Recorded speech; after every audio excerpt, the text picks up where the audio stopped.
Iowa Caucuses on Monday. Joni Ernst is the senator from Iowa. Senator Ernst, welcome back to the Hugh Hewitt Show. Hey, great to be with you, Hugh. Thank you.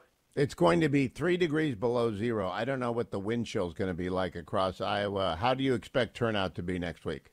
Well, I do hope that people turn out regardless of weather. We are getting some pretty heavy snow across the state. But, yeah, it's going to be an exciting time, and it only rolls around once every 4 years. So, folks, get out to your caucuses. Have you endorsed anyone, Senator Ernst? I have not. This is a long-standing tradition between the U.S. senators from Iowa. We want to welcome everyone into the state. We don't want to, pick someone ahead of the caucuses, and we just want to see as much participation as possible. Now, Senator, my hypothetical is that President Trump is going to be the nominee. Let's just take that as a hypothetical. Nikki Haley is surging in. She had a very good town hall last night. Ron DeSantis is still in the game. One of those three will be the nominee. But let's just assume that former President Trump is the nominee again. I have a column over at Fox News this morning. I've started right there on Tuesdays and Thursdays that lists 6 people who could be his running mate. I put you on that list because all 6 of my people are people with experience in the military and national security. How important do you think that is for a vice presidential nominee if it is indeed the former president? Well, if it is the former president, and, he's really doing quite well in Iowa, of course, but I do think that having a level of experience, whether it's foreign policy or military, is extremely important. If you look around the world and everything that's going on, whether it's the Houthis that are targeting American service members abroad, whether it is the war in Israel and Gaza, the war in Ukraine, I think it's incredibly important that you have someone with the level of experience and background that brings credibility into that office. So, Hugh, yes, I think it's incredibly important. Now, I don't want to put you on the spot and ask you whether or not you would agree. I know you probably would, but I've listed Tom Cotton, Joni Ernst, Mike Gallagher, Mike Pompeo, Robert O'Brien, and Dan Sullivan. My question is to you. Generally, not specifically with regards to any of these, do you think former President Trump, if he is the nominee and it's certain that he's nominee after Super Tuesday, should he name his vice president early because he's going to be in trial after trial and we need someone to go out there and raise money, raise awareness, raise issues? What do you think? I do think it's important to announce someone early. And, of course, we see a lot of partisan pushing at the president, and this will continue through this next year. So you do need a surrogate out there that's able to raise the money and to speak to a number of the issues that we will be facing in these next number of years. We have had an incredibly weak president with President Biden, and we just see the world imploding around us because of that weak leadership.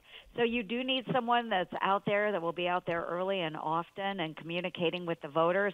I think that also will be very important. Now, I'm also going to make an argument in future weeks at Fox News that he ought to name his cabinet, and maybe not down to the level of specificity as running mate, but of my Secretary of Defense, it'll be Pompeo, Cotton, or Mike Waltz, that sort of thing. At my Homeland Security, it'll be Joni Ernst or Mike Gallagher, that sort of thing. Do you think it would help to have a bench to compare to the actual President Bumble administration? Because I no longer call President Biden President Bumble.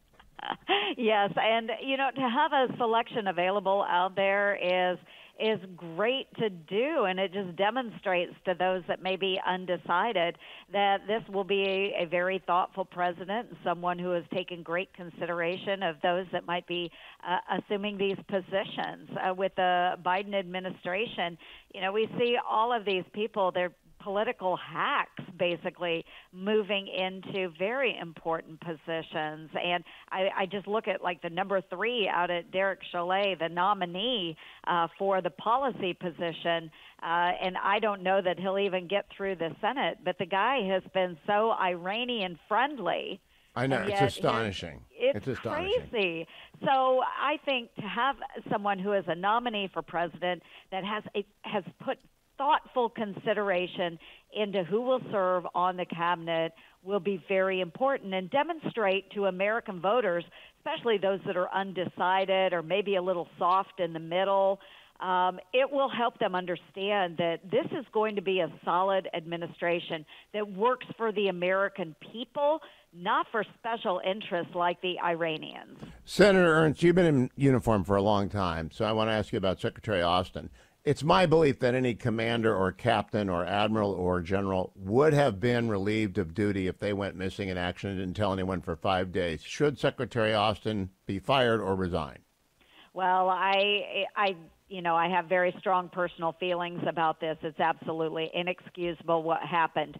I think as a member of Congress, we are demanding oversight. I think that needs to happen. We need to flesh that out. And then he needs to step up to that challenge and decide what is the right thing for the American people. If he can't be there and if he can't inform his chain of command, nor his boss, the President of the United States, that he is incapacitated, that is an issue. So I think we'll see movement here in the next couple of weeks, and I hope he chooses to do the right thing. Am I right about my assumption that any colonel and above and any captain above on the Navy side would have been relieved of command? No, heavens. Yes, Hugh, absolutely.